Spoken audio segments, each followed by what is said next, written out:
Hello, everybody. This is Mike here, and you're listening to the All Metal Mode podcast with my very special co-host, Mr. Dorian Cook.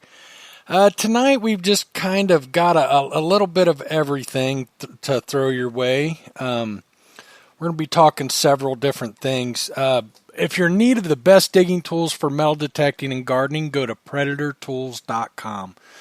They build the highest quality and strongest digging tools made. These tools are made from the finest American-made steel built right here in the United States. Each tool, is heat-treated and tempered one at a time for maximum strength. They are second to none. There are many to choose from, and each has a 5-year warranty. So if you need a digging tool that'll last and make the job of digging easier, look no farther than predatortools.com. Or you can call Pam 856-455-3790 for the best American-made digging tools available. And I would also like to add, it's a small family-owned business. It's George Jr., and George's wife, Pam. Fantastic people. We've had them on the podcast. I've used several of their tools, and I love them. I stand by them. Love what they do and what they're about. So check out predatortools.com. How are you doing tonight, Dorian? Well, I'm doing all right. I'm pretty well grass stained. I've rushed to mow today. We finally got a break in the weather, and I think I'm going to put tracks on my riding mower. And that never gets really good and dry anymore before you have to mow here. You just got to mow when it's not raining. Wow. But other than that, like I said, a little grass stain, a little beat up from all of that, and we had another bad flood here a few days ago on our creek, second worst we've ever had, and so I'll be a while cleaning up from that. But hey, I'm trying to stay positive. Well, how's the weather in Texas? Sunny and 80s. It's been beautiful. Wow. Well, we've had some rain. We had some rain yesterday and stuff, but nothing crazy. Nothing crazy. Well, we had not over 90 yesterday, and we were, I think, at 85 today for a high. Wow. I thought I was back in Texas. That's funny. Yeah. That's nice, right? Oh yeah, I'll always have a special place in my heart for Texas. I'm really grateful. I got to spend almost 20 years there and various parts, and it's an amazing state. 4 complete, totally geographic areas. We grew up on television watching, the Lone Ranger and Roy Rogers and all these guys. And we got this image of Texas, just big mountains with sparse trees and giant boulders, and dirt roads that the stagecoaches ran on. That's kind of our impression of Texas. And when you finally get there and see it for yourself, it's not. There's only one part that looks like that, and that's out in West Texas, out around El Paso and the Big Bend country. Yeah, it's funny you say that, because when I moved here, I wasn't expecting what I saw, and not that it.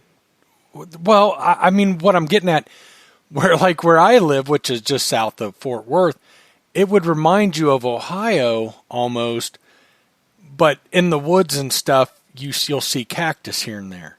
Yeah, that. Yeah, now even just a little, the farther you go west, it starts to, like, there's, places over by Dennis that, resemble more desert, gravelly, but still with some trees. Like, you can tell he's really kind of on that edge over that way. Yeah. Have you noticed the trees tend to be kind of not super tall and kind of twisted, unusual shapes and things? Yep. Yeah, those are post oaks, and it's a funny thing. If you they're also live oaks, what they call live oaks. And everybody thinks they're an evergreen live oak, but they're not. They do drop their leaves, but they don't drop their leaves until they get all the new leaves in the spring, and then they drop the old ones. So they're always green. And they take really weird shapes. They're beautiful. I mean, in their own way, they're like pieces of art. if you see one of those big old live oaks that's, say, 150 years old. Mm-hmm. But, Mike, if you, the farmers down there in Dennis's area and out around Stephenville and all west there, they will take two big giant D10 bulldozers, put a ship's anchor chain between them, hooked up to the back ends of each, and they'll take off across that ranch, and they'll tear all these trees out of the ground, just break them off right at the base. And Mike, what is amazing, here were these big old twisted, unusually shaped trees, and what comes up from the roots is straight.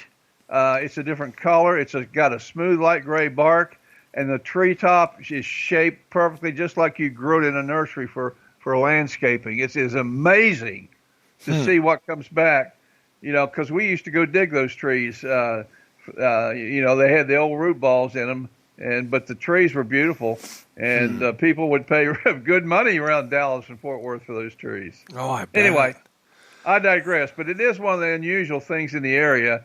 And I really love that area west of Fort Worth. Love to get out there. That's when I felt like I was getting into the West. I just started to feel like the West. Mm-hmm.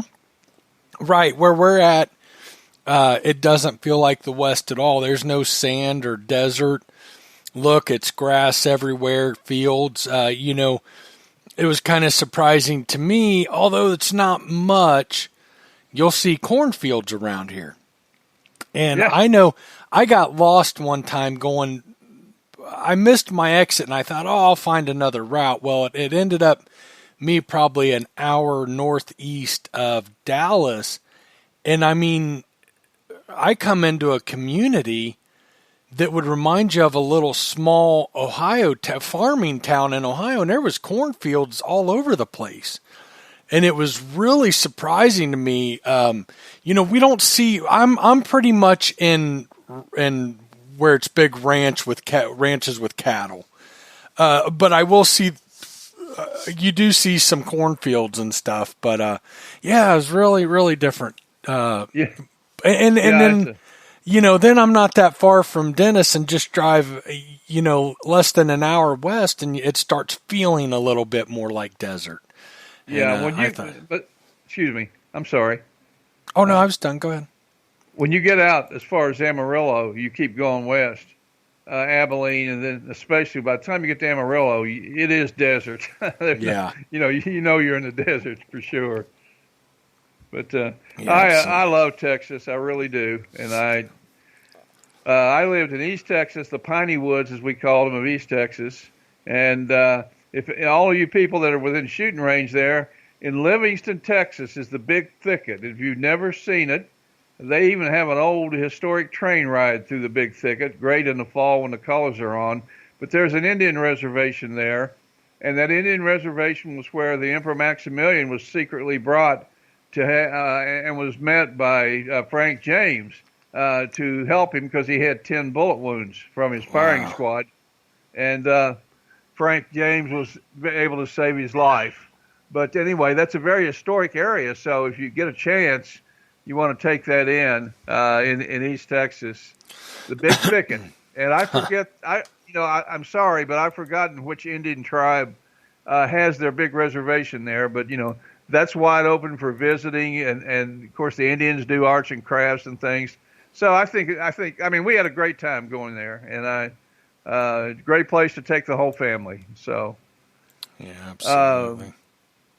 There's just so many things, Mike, and you get down South Texas, New Braunfels, in that area. I saw amazing things. I saw these giant live oak trees I was talking about. Here would be these white chalk cliffs, and I'm serious. You can break off a piece of this rock on these cliffs, and you can write on the sidewalks with it just like chalk or on a blackboard. It's so close to the same material, naturally. It's just a little bit. It's not white. It's a little bit of a cream white, off white. But you'll see a crevice, maybe where the cliff is split, and it's like 8-10 inches wide. And here will be a 4-foot diameter live oak tree growing out of that crevice with no soil, and it just blows you away. And you're thinking, what is feeding that tree? Huh. It must eat chalk. I don't know. Right. How That's does it get enough water? But boy, Texas grows some tough plants. For the climate there. Oh yeah, they do. Absolutely. So before I start going into my stuff, we want to hear all about how the dentist's trip turned out.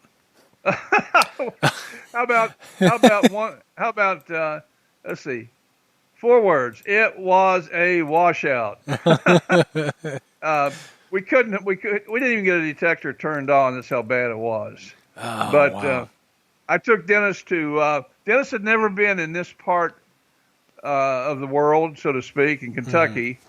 And the first surprise he got was he found out that the Cincinnati airport is in northern Kentucky. Right, which has never made any sense. Well, when you stop and think about the fact that Cincinnati sits around the Ohio River, so everything urban sprawl goes north and west and east.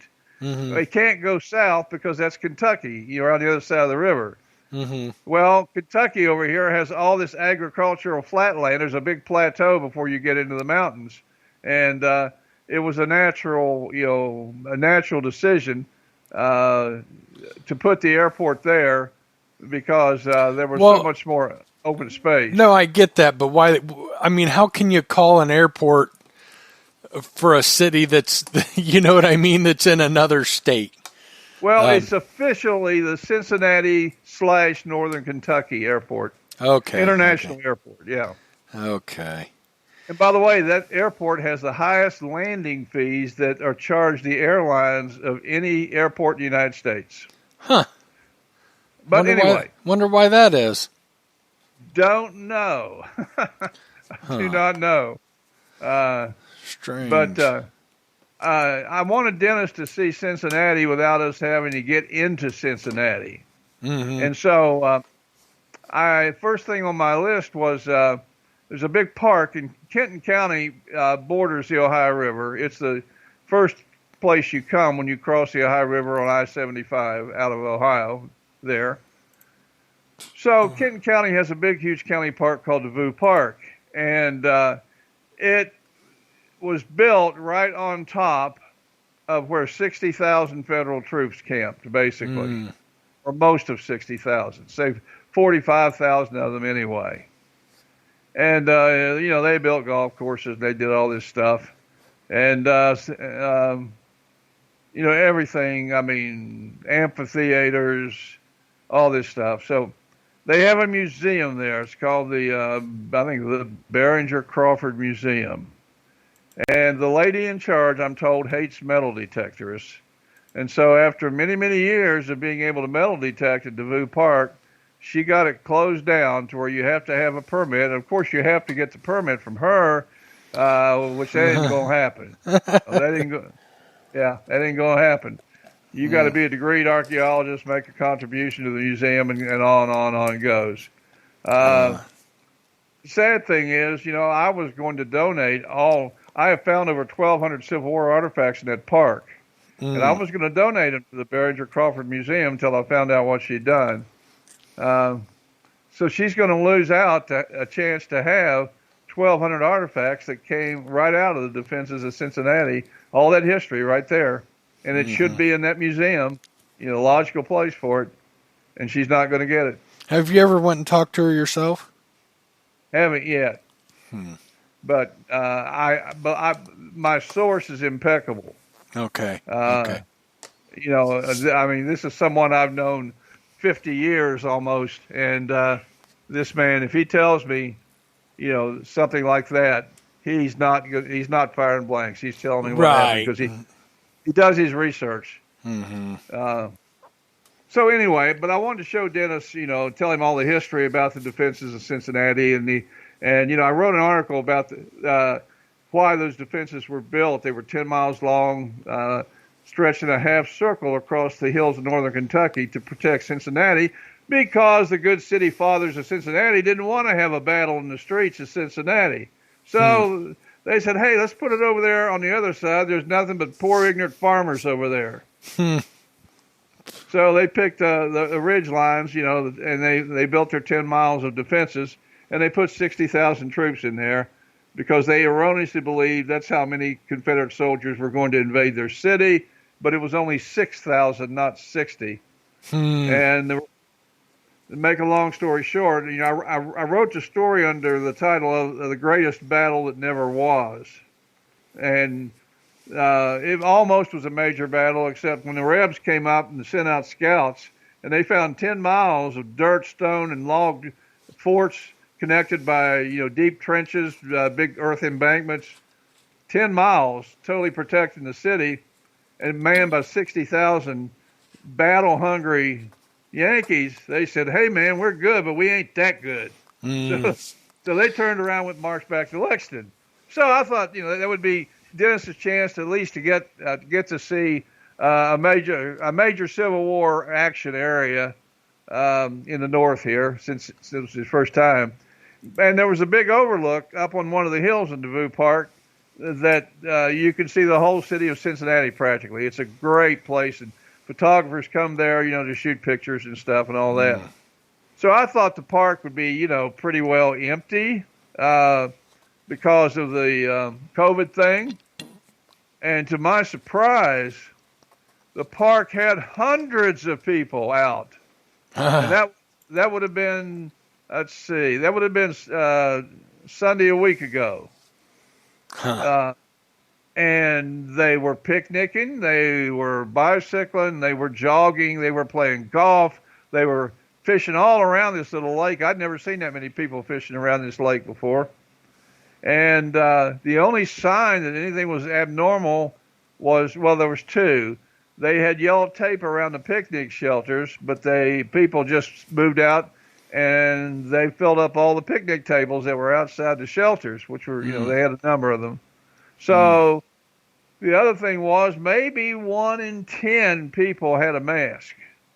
And I'd say maybe 40% were social distancing, and the rest, it was just business as normal, so to speak. Yeah. And I'll have to be honest, it really felt good to be in what seems like something like a normal situation again. This our podcast isn't about politics or anything else. I would love to discuss that because I'll tell you, I really have mixed feelings on it, but I think it's, let's talk about metal detecting, It's something maybe out there, you and I could discuss because I really got mixed feelings about some of this going on, but I just thought somebody might, like to hear about what's happening there, and because I'm really isolated down here where I am right now in the Appalachians, so I don't really, outside of what you see on the news, I don't know what's going on in the outside world pretty much. So it was a chance for me to kind of stick my head up, and say, well, what's going on here? But anyway, Dennis got a great view of Cincinnati, and we got him home, fed him good, and of course the poor boy's so underfed. My wife wanted to fatten him up. Him and I both. Well, Dennis and I had a lot of stories in catching up. If you can imagine, our first time we laid eyes on each other in 40 years. Yeah, and wow. So we had a great time until finally neither one of us could keep our eyes open. So we went to bed about midnight. And then the next day, I took him to Blue Licks, which was the last battle of the Revolutionary War. So he got to actually be on a real Revolutionary War battlefield, and that's one that I've had. Now I was able, 2/3 of their battle artifacts from that last battle were donated to the museum by me, and I felt good about that because they brought in 12 guys from a New Jersey metal detecting club. And I don't think these guys were really relic hunters. Maybe they hunted a little bit Revolutionary War. I don't know. But they spread them out on what they thought was the battlefield, what the historians and archaeologists said was the battlefield. And these guys hunted for 3 days under the supervision of an archaeologist. And they found 13 possible battle artifacts. That's 12 guys 12 guys, that means for 3 days hunting, each guy found one artifact and one guy found two. Yeah. Doesn't sound like a battlefield, does it? Well, in their defense, maybe. I don't know. Maybe the archaeologist told him where he wanted them to detect, you know? Well, they detected what had been what the experts had said was the battlefield, and I proved by going into what's called the Draper manuscripts, which has all of the survivors of the battle accounts. I proved that they had the battlefield in the wrong place. Yeah. And that's I thought I was finding pioneer artifacts, and I didn't associate them with the battle till I found out that the private field I was hunting with permission was part of the battlefield, and I didn't know it. Yeah. Wow. So that was interesting. Something I'll never forget, and it's been, I would guess, well over 10 years ago when it really sunk in, and I knew some things, could be off, especially from markers and what known history is. I mean, I had some things that happened, let's say in Ohio before Ohio was a state. I fully understood that some things might not be exactly where they say it, and through my own research and things like that. But I'll tell you something that really opened my eyes was I was watching a show on the History Channel, and I couldn't tell you what the show was. But basically, what it was about was there's this big national park of this big Civil War battle, and a detectorist comes along and gets permission for the field across the street, and come to find out that's where the actual battle was. And complete battle. The battle was nowhere. I mean, maybe there's a few straggling bullets or something, but I mean, the majority of all the action and everything that went on was in the field across the street. And why that opened my eyes is, number one,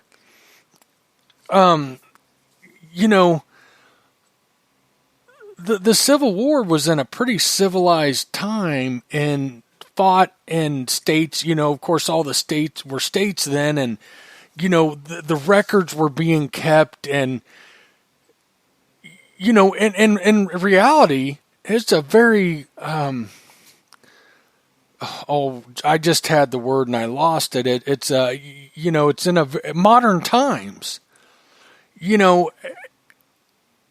Yeah. Yet the first modern war. Yeah, and I know it was 150 some years, 170 years now. Whatever. But in the grand scheme of things, that wasn't that long ago, and that was in areas that were incorporated and settled, well settled, and yet they had this battle, completely off. And that really goes to show, you can't trust those markers. You can't trust, all that and what you often hear or what you read in history books and stuff.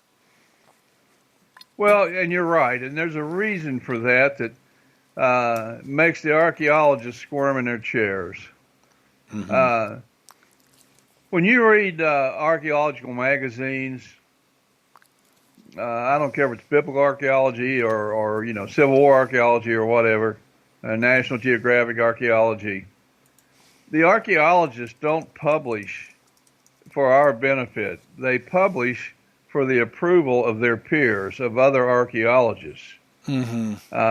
They have to stay in good standing with the community in order to get grants and to get opportunities to head up digs in various places. Mm-hmm. And it's sad to say there's a number, and I certainly don't indict all archaeologists with this, but sad to say there's a number that want to impress the archaeologists above them their teachers, whatever, by having found the location of a battlefield. But they don't have the time or the money to do the research necessary. Mm-hmm. And with the decades-old prejudice against using metal detectors, they're very limited. They have to dig little test pits, and that's terribly expensive. Mm-hmm.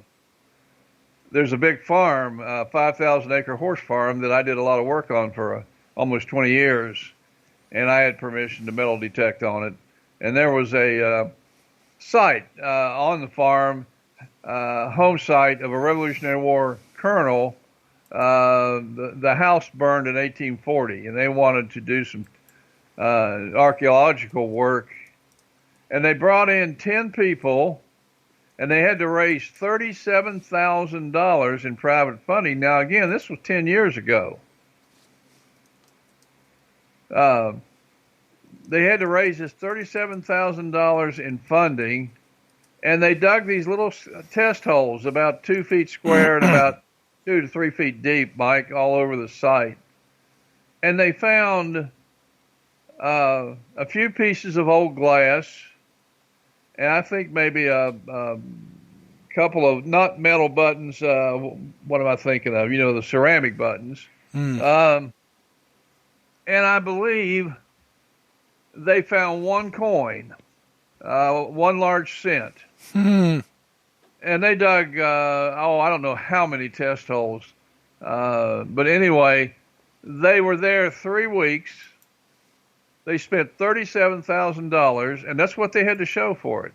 Mm-hmm. The day after they closed up, filled in the holes, and left, I went on the same site where they were, and I detected around those test holes, and I found something like 6 1800s coins in less than 2 hours. To show you see how the prejudice, if they'd had a good metal detectors with them, they would have had some bragging fines at least to show for $37,000.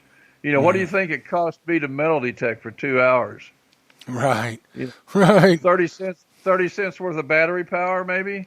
Right, exactly. But the point is... And the shame of it is that I don't quite understand is why, I don't care what state, what part of what state you're in, you can find a detectorist who would be more than happy to help these people out. To give away their time, use their equipment for free to help them further their studies. And the archaeologists rarely will they take us up on that. I have offered many times, and I have never even received a reply back, a no thank you reply. And I don't quite get that. I for the life of me, I don't understand why they don't do that. I think if I remember correctly, Gary Persinger said that he found some really good stuff where they dumped dirt from a archaeological dig, correct? Wasn't that Gary? I think so. Yeah. We don't want you detecting here, but you can go where we dump stuff. Well, that's where he found the good stuff, Yeah. Well, and Mike, we just had a prime example of that in our Civil War group. Like today, we have a really good hunter named Patrick Donnelly who's down near Pensacola, Florida. And he's been detecting an old house site that they're doing renovations on, and he's been allowed to dig and sift too. And he's discovered several coins in their sifting piles, little cut silver coins that they missed when they sifted. It went through the screen.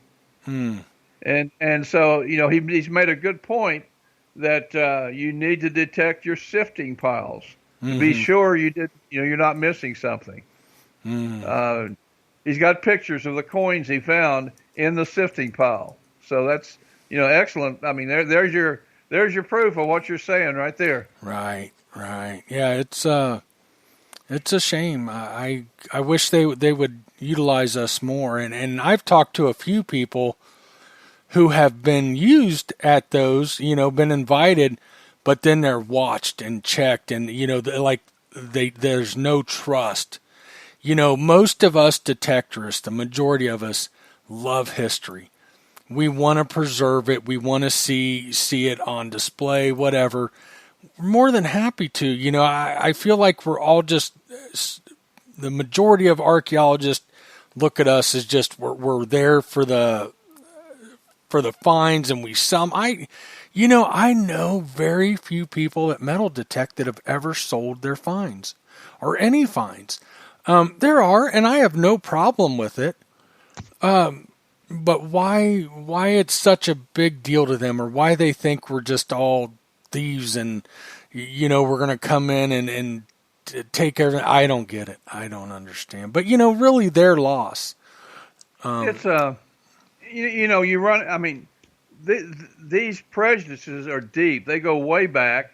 They were formed in the ivory halls, or what they call the ivy-covered halls of the old universities and stuff.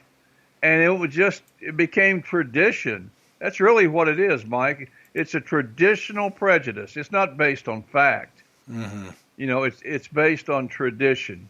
And my hat's off to those few brave archaeologists that pioneered the use of metal detectors to help in the projects.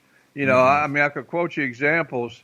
Charles Garrett and a team of 3 men were traveling in Europe back in the 70s when I was working there, and they visited the Waterloo, the famous Napoleon and Wellington battle, Waterloo, and they were allowed to metal detect around the Stone House, which is a very, very famous and very intense part of the battle site. And the 4 of them, and they weren't doing it to keep the artifacts. They wanted to see what could be discovered. And the museum, the curator, an archaeologist, was exceptionally cooperative. He didn't do this. Oh, you get a signal and then get away. Put a flag down, then get away, and we'll dig it. None of that stuff. Mm-hmm. He let them go out, dig, and recover. And Mike, they tripled all of the artifacts in the Waterloo Museum in one day. Mm-hmm. All the artifacts they had from the battle, Garrett and his 3 friends tripled them in one day. Wow, that's incredible. Absolutely incredible. I don't know. I see some coming around. I hear stories, and hopefully someday it'll work out better, and they'll understand, and hopefully will be used. I'm just afraid what they're going to do is they're just going to train archaeologists to use detectors, rather than use us. They're going to say, no, you don't have a degree in archaeology. You're not one of us. Right. Right. Well, that's fine, but they're probably never going to learn that detector like we know our detectors, so, go ahead. There's something else I want to tie in with this. A lot of us are not just into detecting. We're into history. Mm-hmm. And about 2 years ago, I got a call from Morehead State University here in Kentucky. And the archaeologist in charge of the history department had been the head archaeologist on a dig at the famous crater on the Petersburg, Virginia battlefield. Now, this, if you don't know what the crater is, just do a Google search on Battle of the Crater, Petersburg, Virginia, and it's quite a history. It's too long for me to relate right now. Mm-hmm. But it was a huge deliberate mine explosion under the Confederate lines. And they had 500 artifacts from their dig there that they could not identify. And they had all the identification books that I've got in my library and everything.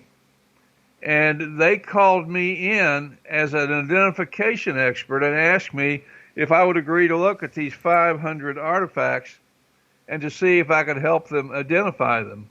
Mm-hmm. Well, there was tons of gunpowder that was blown up to create the crater, and the hole in the Confederate lines and the violence of the explosion just tore things like heavy brass belt buckles into small pieces. So many of these artifacts, I went to Morehead State, and they laid them all out on the table in plastic bags, and we went through them one by one. And I was able to identify, even with all the damage and the violent ripping and tearing that was evident in the brass items, I was able to identify 157 of their 500 unidentifiables. Wow. And they were overwhelmed. I mean, they were thrilled. So now I'm the but I'm the go-to guy if they need help on Civil War identification. And I'm also with the history department and the head archaeologist. If they do any more digs, there's a good chance, because of what I did on the identification, that I'll get to go use a detector with them on the site. Oh, that'd be awesome, wouldn't it? Yeah, so the point is, we're not one-dimensional. Yeah, we can metal detect, and we can also probably tell you history about that battle that you don't know. Right. Yeah, absolutely. Okay. Well, anyway, we're kind of digressing. You had some things you wanted to get into, didn't you?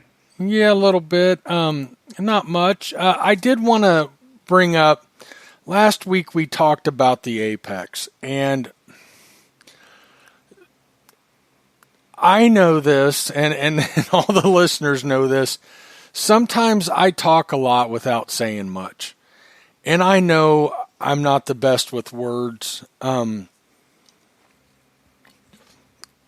sometimes I don't get my point across, and I use a lot more words than I needed to, and I didn't even make a point. I wanted to, after the show and the following day last week, I really thought on it more. And I wish and I hope I say it right.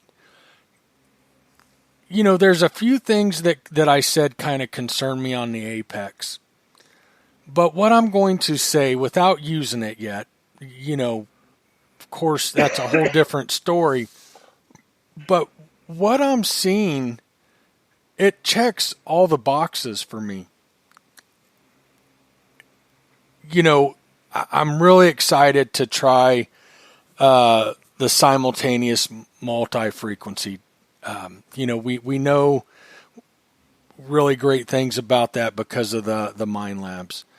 One of the things that excites me about it is the 100 segment VDI. The 5 tones, I've always loved the modulation or the nuances you can hear out of the Garrett detectors, even with limited tones. It checks all the boxes for me. Where I have concerns for it aren't for me. I don't care that it has the ACE badge on it. But I do think that some people will look at this and go, "Oh, it's an ACE." I use high-end detectors, and the ACE isn't going to do it for me. Well, I've used all the high-end detectors now, I think, and a lot over the years, and the features that the Apex has, again, checks all the boxes for me. I don't care that it's an ACE. Again, and I did say this the other night, Garrett has spoiled us with the AT Pro being waterproof, and so many of the other manufacturers have gone waterproof. I could put on one hand how many times over the years I've completely submerged a metal detector.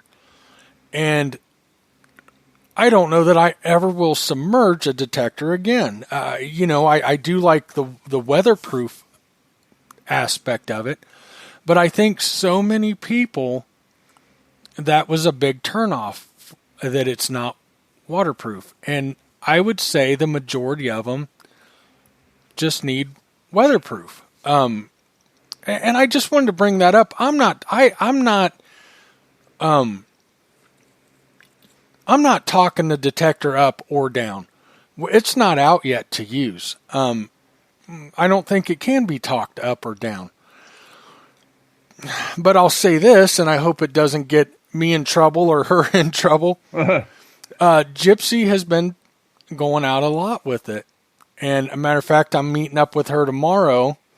Dennis Wynn and I both will be meeting up with her tomorrow and doing some hunting. And matter of fact, Dennis got to see it today. I haven't got to talk to him yet. He was busy. I called him and he was on the phone. He called me back and he was still kind of busy, but I said, well, let's just talk after the show. But, I'll be curious to get his take on it. But Gypsy is telling me all very, very positive things. I don't want to go into detail because I don't feel like it's my place. But I can tell you what she's telling me about it is very exciting news. That's all I'll say. And I know she had a really good day with it today. She had 2 outstanding finds. Again, not my place to, I want to just spill it, Dorian. I just want to, but I can't do that. I can't do that to her. It's not fair. That's her finds, her day. I will say she's not gone into any kind of major detail with me. Although she has told me a couple of things that she really likes, some things that she's really finding out about the detector that are really exciting for her. So there's that. And, when everything can come out, I'm sure Gypsy will fill everybody in and we'll know more. But I can just say her experience from it. And I'm telling you guys, I don't think Gypsy, I think if she didn't like it, she wouldn't talk about it. I don't think she would ever trash it, ever. I don't think she would trash any detector. That's just not her style. But I can tell you, she's genuine. And when she tells me what she thinks about it and how excited she is, that's genuine. That's not because, she's on the Garrett team and everything else. She is very, very excited, and she's really, really liking the detector. So, I just wanted to clear that up. I feel like sometimes I'm a little bit hard on the manufacturers, all of them. And I say things and then rethink them and I just wanted to make that clear. I don't have a problem with it being an ace. I don't have a problem with it being weatherproof. I just worry that those 2 things will affect it for other detectorists, might deter some people not to buy it, that it doesn't affect, it doesn't affect the performance and stuff. Well, Mike, advertising, the biggie advertising gurus down through the ages, so to speak, you know what they say, and there is a point in it. You sell the sizzle, not the steak. Think about it. I get it. Yeah. Yeah, and that's what you're saying, see, because it's the perception that the public has that makes the sale, not necessarily the reality.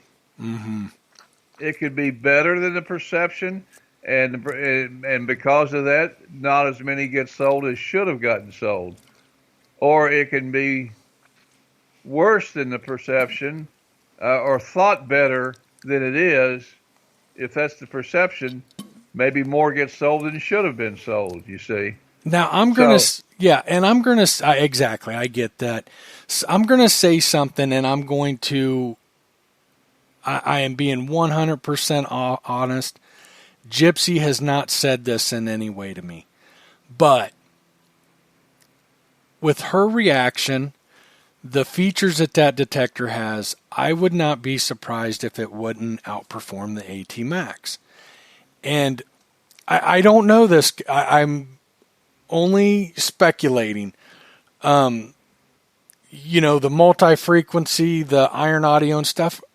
I mean, in reality, it should outperform it. If you add up all the, if you add up all the technology that's in this detector.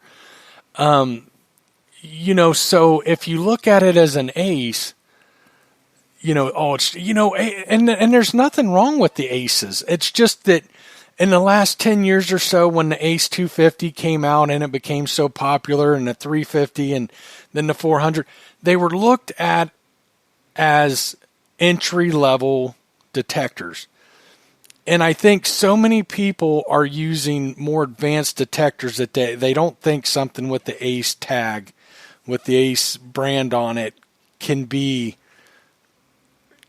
give them what they want as far as, features. And, but if you look at it, I think it's all there. If it checks the boxes for me, now I would have to use it. I'm not saying, I think it's a great detector or anything. I'd have to use one, but I just want to clear that up, and we can move on, because here I am talking in circles again, Dorian. But no, I think you made the point that there is a perception factor, which is totally apart, can be, and often is totally different than the actual reality of the machine. Mm-hmm. So you've got to not pass judgment on it, is what you're saying, based on your first perceptions. There are 2 detectors out on the market now, current lineup of the manufacturer, who I am not a huge fan of. No, I shouldn't say that. They're okay detectors, but it leaves me scratching my head how either one of these detectors ever became so popular, and why they have such a huge following and so many are sold. I am not saying they're bad detectors by any stretch. I'm just saying they don't check the boxes for me for one reason or the other, and things I've seen firsthand or experienced firsthand with them, I just don't think, I just, like I said, it leaves me scratching my head how they ever became so huge. And the Apex, it does it. I mean, what doesn't it offer that you need? The only thing I can think of is if you submerge your detector on a daily basis, or any time, I guess, it's not going to be good for you. But Mike, I thought you made a very, I'm going to use the big word, cogent. You made a very cogent comment, or a very appropriate comment. You passed by quickly on it. I'd like to back up and do an instant replay. You talked about the importance of weatherproof as opposed to waterproof. And I thought, yeah, that's it, Mike, right there. At my age, it's nearly 73. Man, I'm not going to be diving. I'm not going to be going down 10 feet under the water. But I'll tell you what, I still want weather. In fact, with all the rain, it seems to be a normal part of the weather pattern now. Weatherproof is really important to me when I'm out with a metal detector, because I don't want to have to take a plastic garbage bag and cover my detector, or go to all these crazy rigged up, Southern engineered efforts to try to make my detector so they won't be shorted out in the rain. I remember one time I had a Garrett Deep Seeker, and we had to walk almost 2 miles from where we parked to get to the battlefield area we wanted to hunt. It was in a swamp. And we had to step across a little creek that was about 18 inches deep. And I jumped across, actually got on the other side. Then I asked this 16-year-old boy that was in the group that was holding my detector, I asked him to hand me my detector. He reached it out over the creek and dropped it right in the water. Oh, no. Did you cry? Yeah. You want to see a grown man cry? Now I did have an extra detector, because I always carry one, but it's back in my truck. It's locked in the back of the truck. And now I've got a 2-mile walk back to the truck, and then a 2-mile walk back to where I already am before I can start hunting. So now I've got 4 miles of walking. And if that detector had been just weatherproof, if it had been just waterproof enough, because it only took a few seconds to get it out of the creek, but the damage was done. Mm-hmm. You know, that was it. It was done. It was done. We finally, using the hairdryer, finally got it to work again. But oh man, you know. So yeah, I think weatherproof. I think something that's waterproof, or just that'll get you through instances like that. You know, or if you drop your detector, that happens occasionally, and you drop it in a mud puddle, you know, it'd be nice just to take a paper towel, wipe off the mud, and keep going. Mm-hmm. Mm-hmm.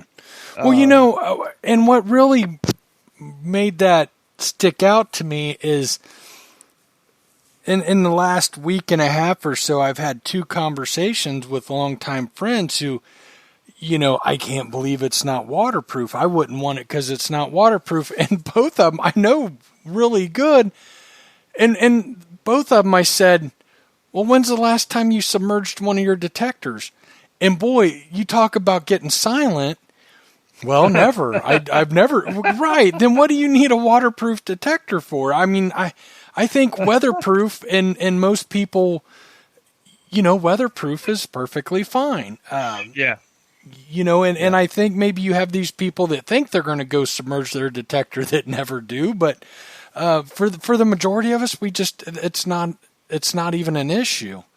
You know, I guess I missed it, but during the live Facebook video, I believe Steve Moore, I believe it was, or the other Steve, I'm not sure, the vice president, somebody told me, he said, you know, that only 20% of detectorists somehow, what was it, need a waterproof detector, or maybe he made the comment, submerge their detector, however he put it.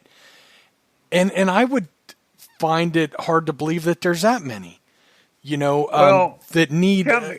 Counting your beach hunters, I'd say there are probably. Maybe, yeah. You know, I mean, I've done beach hunting, and I remember, you know, running down and detecting areas where the ocean would kind of pull back, and here it would come, you know. Then you had to hot foot it out of that wet sand and get back up higher on the beach. Mm-hmm. And there was a lot of splashing going on, you know. So detectors can easily get wet in a beach environment. Right. I mean, true. I mean, I get that completely, but I think for the majority of people, weatherproof is plenty enough, and I suspect. You know, that I don't know if you, I mean, I'm sure you know this and get this, but it seems like that there's a lot of people in this hobby to me that are kind of, you know, leave me scratching my head like that. You know, it's got to be waterproof. But you've never submerged a detector. Why do you need waterproof? I'm not following you, but people kind of sometimes in this hobby, I find things a little bit odd, but let's keep moving. I don't want to be on all night tonight. I've had a busy day and stuff, and I want to get through what we got here. You and I get talking, we could go for 3 hours every night. Right before you should have seen me and Dennis. Oh, I bet. Yeah, I bet. Oh boy, you guys would have. I'd have fallen asleep because I'm sure you guys went at it for hours. Yeah, if we got going on the podcast, we'd still be at it at 5 in the morning. Everybody else would be snoring. Right, absolutely. Jeff Yeary messaged me right before the show and kind of gave me some information really interesting. They're on vacation, and he borrowed Katie's Simplex, and he says, let me quote this, the Nocta Macro Simplex. I was impressed I was able to tweak the sensitivity so that there was no chatter from the saltwater sand. It had no problem picking out targets with low sensitivity, peaceful detecting minus the rain. You know, that's impressive. That's, you know, I've heard some mixed things about the Simplex in saltwater sand. So that's pretty good. And I do think that's often a problem. You know, I don't know your experience, Dorian, but I have found in sand in general, I've never been to saltwater sand. You can turn down your sensitivity pretty good and still get amazing depth. It just goes through sand better. And I would suspect that most people could turn down their sensitivity on a simplex. It still run stable and still get good depth. I could be wrong, but something I have found over the years, most detectorists struggle with really bad, and I mean the majority. When I say the majority, 90-some%, struggle at turning their sensitivity down. They're so afraid they're going to miss something. And, maybe I'll get mine down to a saltwater beach this year and actually get to try it myself, because I'm actually pretty excited. I want to. Yeah, I did a post on all metal mode here recently. Bill Marsh found an 8 Maravidas coin, copper coin, Spanish coin, they're very rare, and those are found on Padre Island in a certain place in Texas. And I hunted with a guy at his invitation. He had 7 of them. I found seven of these, and as I recall at the time, he told me, and I never checked this out, so take it for what it's worth. But he told me at the time that the coins that he was finding were appraising at about $7,000 apiece. Wow! And he had 7 of them. So I was down there. He was using a Fisher 1266. And I'd never used a Fisher. I was using another brand. I'm not even going to tell you what brand it was. But I'm running sensitivity wide open. And I'm walking down the beach, up and down the beach in patterns in the area where he's found these other coins. He's coming down from the top of the beach towards the water, and he crosses my trail in the sand, and he gets a signal right I was wearing, because of rattlesnakes down there, I was wearing knee boots. And right in the heel, big old heel mark in the sand, he gets a signal, and he digs 8 inches and gets his 8th Marvitas right out of my heel print. And I had just come over it. So we reburied it at a measured, we had a tape measure, and we reburied it measured depth at 8 inches.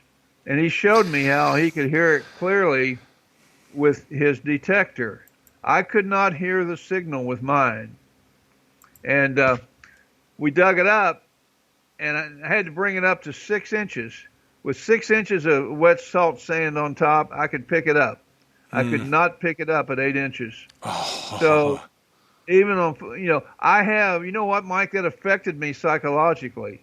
I have trouble turning down my sensitivity because of that one event in my life. That was a $7,000 coin, and I stepped on it. Yeah, buddy, I bet that was rough. Yeah, I bet that was rough. It happens. And I'm sure for whatever else that other people could identify. I'm sure some of your listeners can identify with that thing of, man, am I really making a mistake here if I turn this sensitivity down? But you are right. There are certain conditions that if you turn the sensitivity all the way up, you're not going to find anything. Yeah, it depends on. Yeah, it depends on how much iron, how much wet. I mean, it's the wet salt situation. And not all wet. And here's something else to consider, Mike. I don't know if you ever thought about this, but some of these wet salt beaches have black sand. Magnetic black sand that you find gold in. Yeah. If you were in Alaska, the beaches there, like at Nome and all, I mean, there was gold in the beaches, and people were, digging up the beaches and running them through their gold sifting equipment. Wow. And they got a lot of gold out of the sand, but see, always there's tons and tons of black sand mixed with the gold, and you get wet salt, and then you could even have enough gold and plus the black sand, which is a negative. It kind of makes your detector go silent. It doesn't read like regular iron. So what I'm saying is not all wet salt beach is created equal. Yeah. Yeah. Well, yes, and that's something else I wanted to say. That's maybe why there's mixed reviews how the Simplex works in saltwater beaches. I agree. And that is something I wanted to say, so thank you for reminding me, because I wouldn't want anybody to, think, oh, well, Simplex will work great. It might not work on all saltwater beaches, the same. I do want to, Mike Fusion said, I was wondering why they haven't come up with a detector that could be upgraded to a new model just by buying a software download. Mike, Well, it just happened with Simplex. It's not a new detector, but it's definitely upgraded. But what I would say to that, I think XP Deus is a perfect example. I mean, I've talked to XP guys who say these updates are, it's like a new detector. Wow, I loved version blah, blah, blah, but this new version, completely different. It's already there. I mean, Mike, you wouldn't want to, you buy a detector and when you get a new one, you want something looks different, feels different, improved upon in ways that can't be done with just an upload. But I mean, the technology's already there. I mean, we're already getting uploads. The Simplex just got a new program, new overhaul. The Deus has had several, many. The Amphibio has had, I think, one or two, if I'm not mistaken. But we want more innovation than just, there needs to be improvements on the overall design, coils, all that. We need faster processors, in my opinion, we won't get quite there. But we'll see. I hope, I don't know. I hope the route we're going to see is what Air Metal Detectors is doing. If they ever get around to it, I don't know what's going on with that. It's been a way overdue. There have been some updates to their story, but where's the detector at? They're still working on it, I guess. But I think that if that works, if that technology works, that's going to be the future. I think where you use your phone. I've talked to a few people. Well, I talked to one person who agrees, but when we had Air Metal Detectors on the podcast, he said, and I believe this, and I had this actually confirmed, that our best detectors, the processors they're using are probably 10 years or older. And I had somebody that's actually I had two people that agreed with that. Now, what you got to look at how many people use metal detectors compared to how many people use cell phones.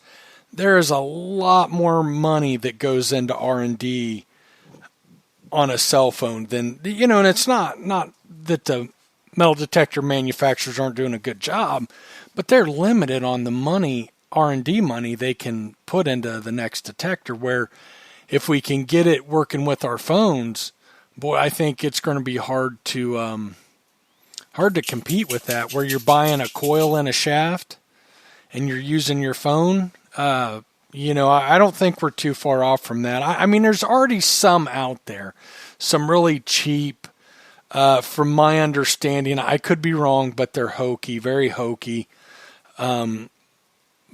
But what Air's doing sounds pretty legit. But now they've taken so long, people are starting to really get concerned. There's people that invested money. Where's the detector? It was promised, I think, this past fall. And but like I said, they have had updates. They had some issues getting stuff built and everything. But the last thing I heard, they're on the right track. They're going into production real soon. Everything passed inspection and was good. And so we'll see. But So I wanted to share that with Jeff, about Jeff. I'm going on a hunt tomorrow. I'm really excited about that. I'll be meeting up with Gypsy and one of her friends. I forget her friend's name. And, of course, Mr. Wynn, which I always have a good time with. And Dennis is just a fantastic guy. Another thing I wanted to bring up, and this is like way out of left field and kind of off subject and everything else. And I know we talked about it, but for some reason, the weather's getting hot. It's been on my mind again, and I don't know if I would have ever given this out. So Mike Fusen, Mike, I'm so sorry. I know I butcher your name every single time, has sent me a couple Dirt Digest magazine shirts. And Dorian, they're like like cotton. You can't tell them apart from cotton. I can't. Maybe a little bit softer, but they don't stretch out like cotton. And I'll give you an example. It's mid 80s here today, I would guess. And taking the dog out and stuff, I've gotten a little bit sweaty. I haven't gotten soaking wet like I'm out metal detecting in the sun all day, but I've gotten a little bit sweaty today. I've got a cotton t-shirt on that is now hanging off of me. That was a nice snug fit when I put it on last night after my shower. And now it's like hanging off of me to the point it's uncomfortable. We're coming into summer. I'm sure anybody listening knows what it's like to have a cotton, sweat profusely into a cotton t-shirt. So, and I've tried some different materials. There's like self-wicking shirts and stuff that work pretty good and all that. But some of the materials, I can't stand the feel of them. They almost get a little bit sticky feeling after you sweat in them a little bit. Now, I'll take them over cotton when I'm going to get real sweaty. But Dorian, find you a shirt like this. They're a little bit pricey, but worth every penny. The material is Bella canvas. And it's canvas Bella is cotton. Bella canvas. Now Mike, I am holding in my hands a Dirt Digest magazine T-shirt. Compliments of Mike. Have you worn it yet? What? Have you worn it yet? I have not. Oh, I'm telling you, the next time you're going out detecting, slip that on, and they don't stretch out like cotton does. I've got this shirt on right now. As soon as we get off show, okay, I'm peeling it, and I got to get it off because it's hanging off of me now. Yeah. And I love the feel of cotton, but how it stretches out. Like, this shirt I have on, like I said, when I put it on, now the sleeve is hanging down past my elbow. and I haven't even gotten real sweaty today. I mean, just a little bit of sweating from running outside and stuff. I've got the door closed right now, and this room gets a little warm, so I'm sweating a little bit. But those shirts don't stretch out like you got to do it. Trust me, wear that shirt. You're going to love it. Well, I was saving it for when there was a group around where I could advertise for old Mike. But I'll tell you, Mike, you don't know this, but I was actually in the T-shirt business for a while. Oh, really? So I know a little bit about T-shirts. Okay. And the most common and most comfortable T-shirts are 50% polyester and 50% cotton. Okay. And they don't stretch out like you're talking about. That's how most of my T-shirts are. This shirt is made by Gildan, and it's they call it ultra cotton. Gildan is a major good company. They make a lot of the underwear and T-shirts. That jerk sent you a cheap shirt. Mine's what a jerk. He's in the chat tonight. Oh, really? Mine has Bella Canvas on it is the tag. Bella Canvas. It's not a cheap. What a jerk. You need to. How far do you live? You need to go pay him a visit, knock him upside the head for that. Well, as a matter of fact, I'm going to have to do that. He's got some interesting artifacts of mine that I need to recover. which it's not his fault that he's got them. He rescued them when I left him at the Yeah. restaurant when we had that meeting in Oh, Indianapolis. I remember. But, Yeah. No, those are okay just, shirts, and I mean I like those wow. for good cotton. But you need to get that tight butt to spring for a Bella. What did I just say? Bella Canvas. Bella Canvas. And all of our listeners, you want for the summer. If you hate how cotton ends up hanging off of you and you don't try a Bella Canvas. Man, I just love them. Absolutely.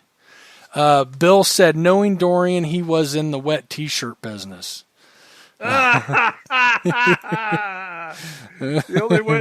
only wet T-shirts that I ever dealt with, I was wearing them after metal detecting in Texas heat.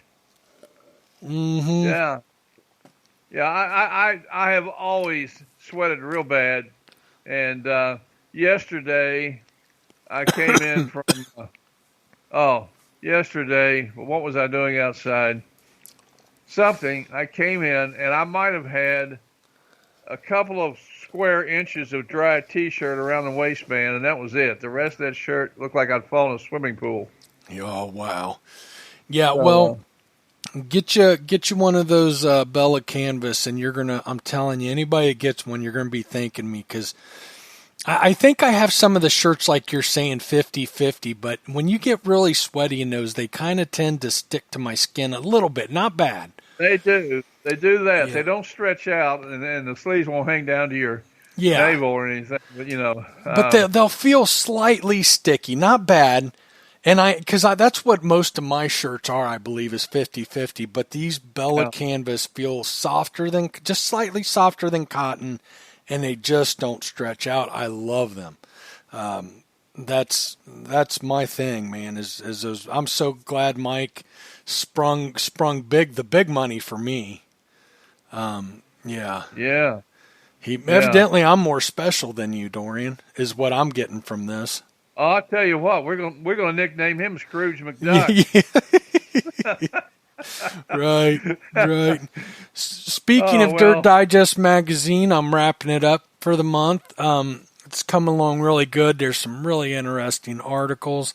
That'll be out on the 1st of June, so make sure to look for it. I'll post a link up. I don't know if I've been posting links of it up. I've been trying my best to stay away from Facebook as much as possible, but I'll make sure I get a link post up and, go to Dirt Digest Magazine on Facebook, keep you updated. We're always doing contests.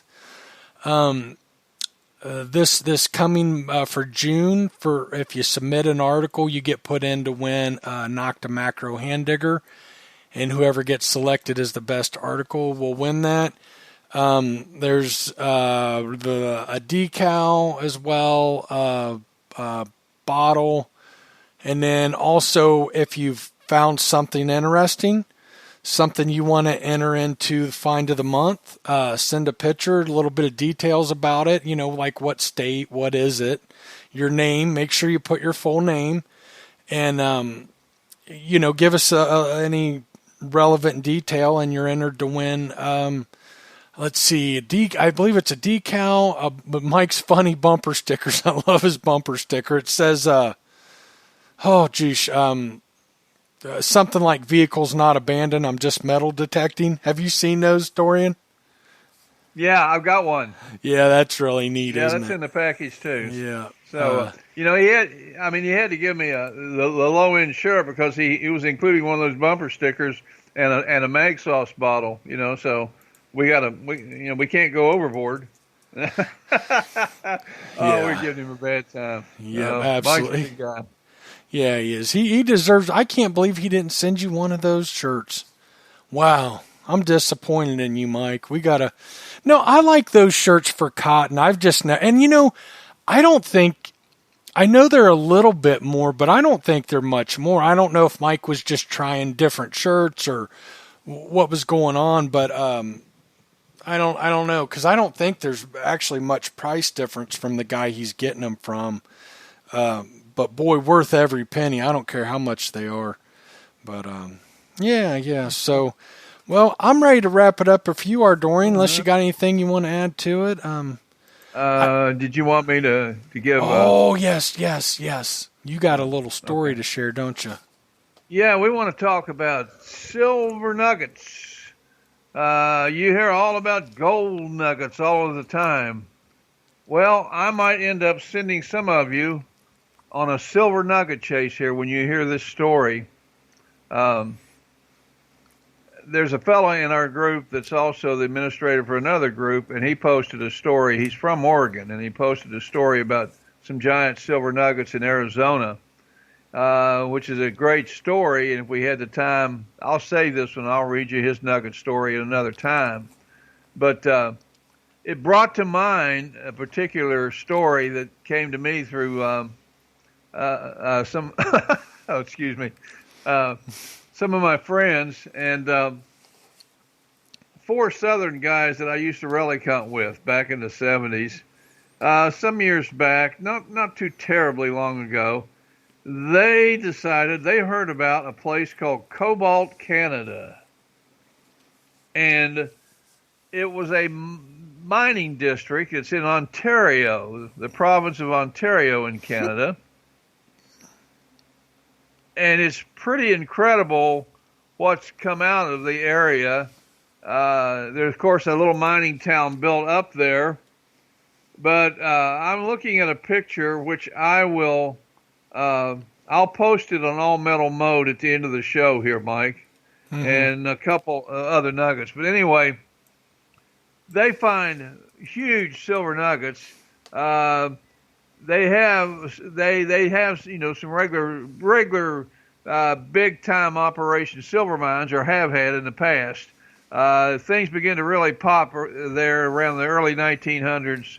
I'm not sure if it goes back to the 18, but everything I'm finding seems to be related to like 1905, 6, right in that area. But anyway, here's 2 guys that work for this mining company, and they've got this big giant, looks like it's black and white picture, so you can't see any color in it, but they've got this giant rock hanging from chains from a hoist, and this rock is a silver nugget that weighs 2,614 pounds. Huh. Well, okay, that's impressive. I mean, that's really impressive. But other nuggets have been found sticking out of the ground in the woods around there. Not anywhere near the mining claims or anything. So the situation is perfect for metal detecting. And I don't know if any new rules or regulations have been passed, but as far as I know, people in the United States, with the exception of whatever restrictions are in place due to the pandemic, but when all that lists, as far as I know, you can go up there and metal detect. But let me tell the story here. So 4 of my buddies decided they want to find some of these big silver nuggets, and so they head out for Canada, Cobalt, Canada. These guys are accomplished detectors. I've hunted with them, rally hunted. I've seen them make incredible finds. There's no question about their expertise in terms of metal detecting. So they get up there, and they bravely charge into the outback. They've hunted woods all over the eastern half of the United States, chasing Civil War relics. So these are just woods, more woods to them. And they get out there, and they're doing pretty good on the first day. They get a few smaller nuggets. I say smaller. They're only a few ounces or a few pounds. Yeah, and that sounds pretty good, doesn't it? Well, what do you hear? What occurred? The second day, they're getting braver, and they're penetrating a little deeper and deeper into the woods, away from their vehicle, where they parked their vehicle. And they got separated during the day. So everybody had a compass, and supposed they could find their way back. So when they rendezvoused back at their vehicle just before dark, one of the guys was missing. They honked the horn repeatedly, and they made what searching could be done before they themselves, would get lost in the dark. So they had to return to town, and they immediately notified the authorities and arranged to get a search party back out there beginning the next morning at daylight. The guys were kind of starting to fear the worst. So they went back with the search team, and they had bullhorns with them, calling out the missing hunter's name. And they kept going farther and farther back into the woods, no response. And finally, one of the detectorists got a response to his calling out the name of his lost buddy. So he rushes to the sound of exhausted from exposure. Hold on, Dorian. We just lost you, and the audio got weird. So back it up just a little bit if you can. Okay, are we good now? We'll make it work. Your audio got really weird, but yeah. Okay, your voice. Yeah, we lost you. Okay, let's see. Let me try replugging the USB. Did that help? Testing. Are we there, Mike? Yeah, we're fine, I think. Okay. Voice is still coming out of the computer speakers and not my headphones. I don't know what happened. There you go. Okay, it's good. Okay. You're back. All right. So he finally got a response to his calling out the name of his buddy, and he thought he would find him injured or at least exhausted from exposure. He's been out in the Canadian wilderness all night long, out there, with the bears and so on. So he runs to the spot where the voice is coming from, and to his complete surprise, his buddy is down in a big hole with a large pile of freshly excavated soil and gravel around the edges, and a big rock in the center of the hole. His buddy looks up at him and says, "Well, don't just stand there. Get over here and help me get this thing out of the ground." Well, it turns out the guy was never lost.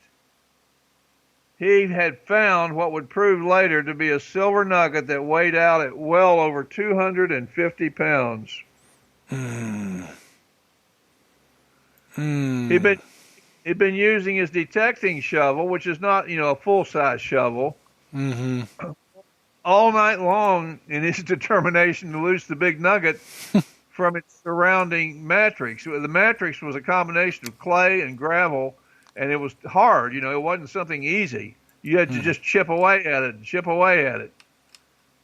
Anyway, they got back with the search party, let them know everything was okay, and then they had to go back to town and get some rope and other supplies. I'm not sure now exactly how they got this big nugget out, but that guy told him, he said, "I'm not going home without this." Right. So they got it out, and I think they borrowed or rented or something, one of those two-wheel dollies like you carry a deer on. Mm-hmm. I think that might have been, but they had to use ropes to, and all their strength to pull the thing up out of the hole. And there have been some nuggets, I understand, found by detectives there that weighed over 400 pounds. Most of the nuggets are much smaller. I'll post the pictures of the kind of nuggets that, say, first-timers going up there might find. One of them's 4.4 grams, the other one is 10.7 grams. And they look totally different. One of them is crystalline silver, and the other one's not. But the silver is very rich. Sometimes it has cobalt and a couple other minerals mixed with it. This picture I'm going to post on the 4.4 gram silver nugget from cobalt, it's for sale right now on eBay for $150. Oh, wow. So, these things, the nuggets, once they're cleaned up, you don't sell them for the spot price of silver. You sell them as specimens.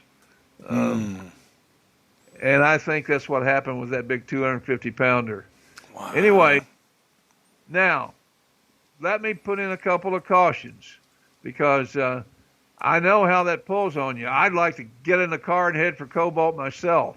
Mm-hmm. But I want everybody to remember that you have to be prepared to handle the Canadian wilderness with its bears and other predators and cold nights and confusing terrain that could get those with silver fever lost quicker than you can imagine.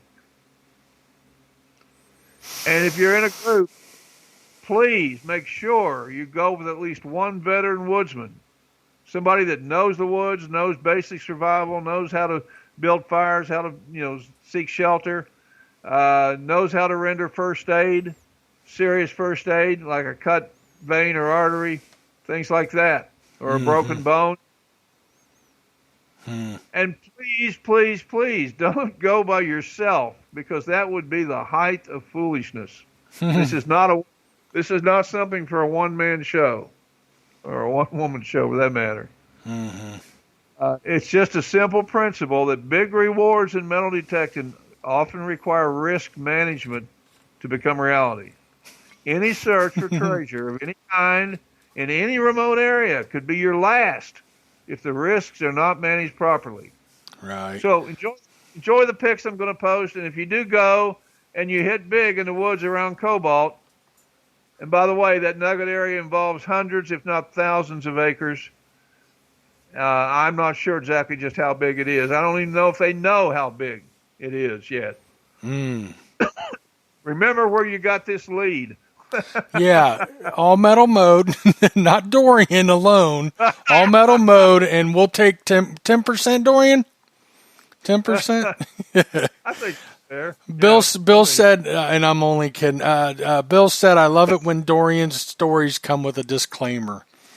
I like that. Very true. Well, thank you all for tuning in. I think I think it went pretty good. I got out what I wanted, and I think the show went a lot better. We covered some good stuff, and I enjoyed it, Dorian, and I'm ready to get my stuff packed up and get ready for the morning, and hope everybody enjoyed the show. Good night, everybody. Good night, everybody. Good night.